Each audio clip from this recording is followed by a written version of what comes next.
તો સુપ્રસિદ્ધ યાત્રાધામ ડાકોરમાં નગરપાલિકા દ્વારા છેલ્લા 2 દિવસથી જાહેર માર્ગ પર દબાણો દૂર કરવા રિક્ષા ફેરવી દબાણકર્તાઓને સ્વૈચ્છિક દબાણ હટાવી લેવાની જાહેરાત કરવામાં આવી। યાત્રાધામ ડાકોરમાં ઘણા સમયથી ખડકાયેલા દબાણો દૂર કરવામાં ન આવતા આ અંગેના અહેવાલ પ્રસિદ્ધ થયા બાદ નગરપાલિકા સફાળી જાગી અને યાત્રાળુઓને અવરોધરૂપ દબાણો હટાવવા માટે નોટિસ આપવામાં આવી હતી। હાલમાં ગામમાં 10 થી વધુ જગ્યાએ નોટિસ જાહેર જગ્યાએ લગાવ્યા બાદ હવે પાલિકા દ્વારા દબાણકર્તાઓને દબાણ હટાવવા માટે અપીલ કરવા માટે રિક્ષા ફેરવીને સૂચના આપવામાં આવી હતી। જો હવે દબાણકર્તાઓ પોતે કરેલા દબાણો સ્વેચ્છાએ નહીં હટાવે તો પાલિકા દ્વારા દબાણ દૂર કરવાની કામગીરી હાથ ધરવામાં આવશે। ઉલ્લેખનીય છે કે ડાકોરમાં સતત વધી રહેલા દબાણોના કારણે યાત્રાધામની મુલાકાતે આવતા યાત્રાળુઓને પારાવાર હાલાકી વેઠવી પડી રહી છે। એક તરફ દબાણો, બીજી તરફ આડેધડ ઊભી રહેતી રિક્ષાના ચાલકો અને રખડતા ઢોરની સમસ્યાથી લોકો પરેશાન થઈ ગયા છે।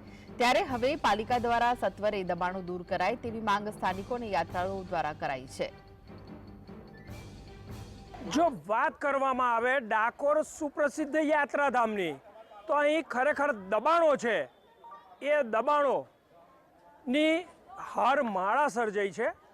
આપને હું દ્રશ્ય બતાવવા પ્રયત્ન કરીશ કે આજ જે ગોમતી ઘાટ છે એ ગોમતી ઘાટ ઉપર જે કલેક્ટરનું જે જાહેરનામું છે તે પણ ભંગ થતું હતું અને કલેક્ટરનું જે બોર્ડ છે તેને ઉઠાવી લેવામાં આવેલું છે અને અહીં અસામાજિક તત્વો કામ કરી રહ્યા હતા, પરંતુ 2 દિવસથી અહીં નગરપાલિકા દ્વારા રિક્ષા ફેરવી અને જાહેર કરવામાં આવ્યું હતું કે ગેરકાયદેસર દબાણો દૂર કરવા।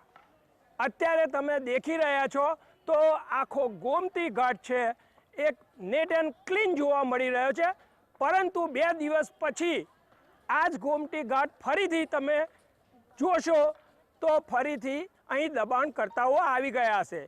આના આકાઓ કોણ છે અને કોણ પોષે છે? હવે ખાસ કરીને જે ચીફ ઓફિસર છે તેને લેટર તો લખેલો છે દબાણો દૂર કરવાનો, પરંતુ ચીફ ઓફિસરે એ લેટર ઉપર સહી કરી નથી। એટલે ચીફ ઓફિસરો ખરેખર શું કહેવા માગે છે? અહીં જે ગેરકાયદેસર પાકા દબાણો બનાવીને બેઠેલા વ્યક્તિઓ છે તેમની ઉપર કોઈ ગજગરા થતો નથી, ત્યારે સામાન્ય વેપારી ફેરિયાઓ તેમની પાસે એની ગજગરા કરવામાં આવે છે, એટલે દબાણો હટાવવાની કામગીરી કરવામાં આવે છે। નેતાઓના જે માનીતા અને જાણીતા અને વાલા હોય છે તેમની ઉપર દબાણોનો કોઈ જ કામગીરી કરવામાં આવતી નથી। તો શું આ રીતે દબાણો દૂર થશે? શીતલ ભટ્ટ, GSTV।